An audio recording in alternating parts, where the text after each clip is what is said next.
Bienvenidos a nuestra inmersión de hoy, amigos. Nos vamos a entrar en el lado más oscuro del folclore argentino. Sí, sí. Vamos a explorar la leyenda de El Petiso Orejudo. Exactamente, una figura que a través de videos y textos Ajá. descubrimos que no solo habita en las historias de miedo, sino que también se entrelaza con la realidad Claro. de una manera inquietante. Exactamente, porque esta figura, con sus grandes orejas y su sed por la sangre de los niños, no es solo una leyenda No, para asustar a los pequeños.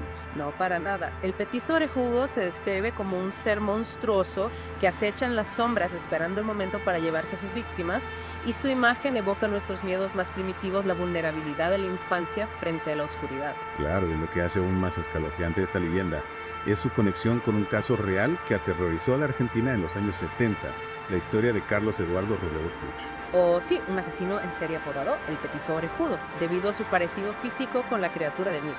Impresionante, ¿no? Es increíble cómo la realidad puede imitar a la ficción de una forma tan perturbadora. ¿Puedes contarnos más sobre los crímenes de Puch y cómo impactaron en la leyenda? Por supuesto, Puche fue responsable de al menos 500, muchos de ellos jóvenes cometidos con una brutalidad que conmocionó al país. La prensa, al cubrir el caso, no dudó en usar el apodo del petiso orejudo, alimentando la imagen del monstruo y creando una conexión casi inseparable entre el asesino y la leyenda. Es como si los crímenes de Puch hubieran dado vida a la leyenda, transformándola de un simple cuento para dormir en una amenaza tangible. Exactamente. La figura del petiso orejudo se convirtió en una especie de símbolo del horror real del mal que se esconde a plena vista. La sociedad argentina, ya conmocionada por la violencia de la época, encontró en la leyenda una explicación, aunque macabra, para la maldad que los rodeaba.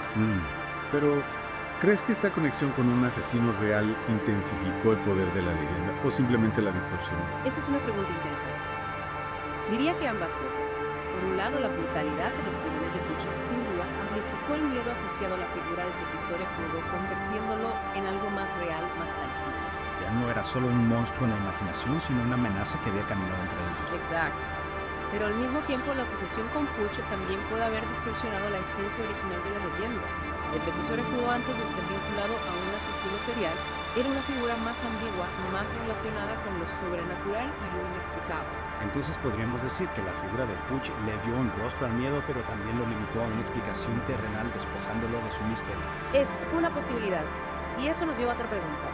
¿Qué es más aterrador, el monstruo de la leyenda o el monstruo real que inspiró su resurgimiento? Una pregunta que nos deja pensando en la delgada línea, que separa la ficción de la realidad y cómo ambas se alimentan mutuamente para crear historias que nos fascinan y nos aterrorizan al mismo tiempo. Y es que la leyenda del petiso orejudo, como muchas otras leyendas urbanas, juega con nuestros miedos más profundos, ¿no? Totalmente. El miedo a lo desconocido, a la oscuridad, a lo que acecha en las sombras. En este caso, ese miedo se materializa en la figura de un ser que se roba a los niños alimentándose de su inocencia. Exacto. Y esa imagen, la del petiso orejudo llevándose a un niño, es poderosa, que se queda grabada en la mente, sobre todo en la mente de los niños. Claro, porque es una imagen que apela a la vulnerabilidad, a la fragilidad. Y a menudo se usa como herramienta para controlar el comportamiento, ¿verdad? Sí. La clásica frase, pórtate bien o el petiso orejudo te va a llevar, resuena en la memoria de muchos. Una frase que evoca imágenes de terror y que nos hace reflexionar sobre el poder de las leyendas para influir en nuestra percepción del mundo. Y no solo en la de los niños, sino también en la de los adultos. Porque estas leyendas, aunque parezcan fantasiosas, a menudo reflejan miedos reales y preocupaciones sociales. Exacto. En el caso del petiso orejudo, la leyenda puede interpretarse como una manifestación del miedo a la violencia, a la inseguridad, a la pérdida de la inocencia. Miedos que lamentablemente están presentes en cualquier sociedad y que se intensifican en momentos de crisis o incertidumbre. Como la que vivió Argentina en la década de 1970, ¿no? Con la dictadura militar y la violencia política, el miedo se palpaban en ella. Sí.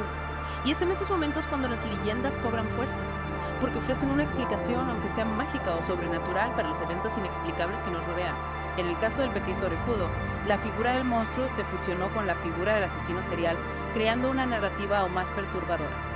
Una narrativa que nos recuerda que los monstruos no siempre se esconden en las sombras, sino que a veces caminan entre nosotros. Que incluso en la realidad lo más aterrador puede ser lo que no podemos explicar. Es por eso que la leyenda del petiso orejudo nos invita a explorar las profundidades del folclore argentino y a reflexionar sobre la relación entre el mito, la realidad y los miedos que nos definen como sociedad.